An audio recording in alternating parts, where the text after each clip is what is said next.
దుశ్శాసనుడు సభ మధ్యలో ద్రౌపదిని అవమానించాడు. సభ నిండా మహావీరులు, మహర్షులు, పెద్దలున్నా చాలామంది మౌనంగా చూస్తూ ఉన్నారు. ఆ అవమానం ద్రౌపది హృదయాన్ని చాలా గాయపరిచింది.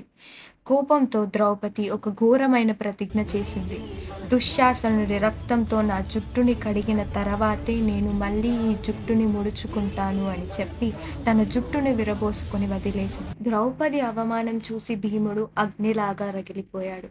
దుశ్శాసనుడి వక్షస్థలాన్ని చీల్చి అతని రక్తం తాగుతాను అని సభ మధ్యలోనే ప్రతిజ్ఞ చేశాడు. ధృతరాష్ట్రుడు భయపడి పాండవులకి స్వతంత్రం మరియు రాజ్యం తిరిగి ఇచ్చాడు.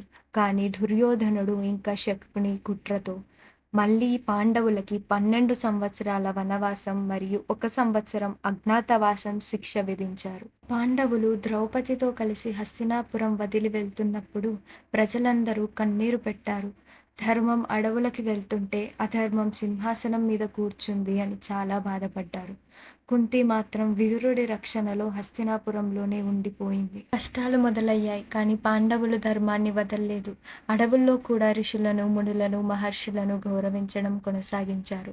ఈ వనవాసం వాళ్ళని బలహీనులుగా కాదు, మరింత బలవంతులుగా మార్చేస్తుంది. వనవాసంలో పాండవులు ఎదుర్కొన్న అద్భుతమైన సంఘటనలు ఏంటి? అర్జునుడు దివ్యాస్త్రాల కోసం ఎందుకు తపస్సు చేశాడు? అది పార్ట్ 9లో చూద్దాం. ఇప్పుడే ఫాలో అవ్వండి.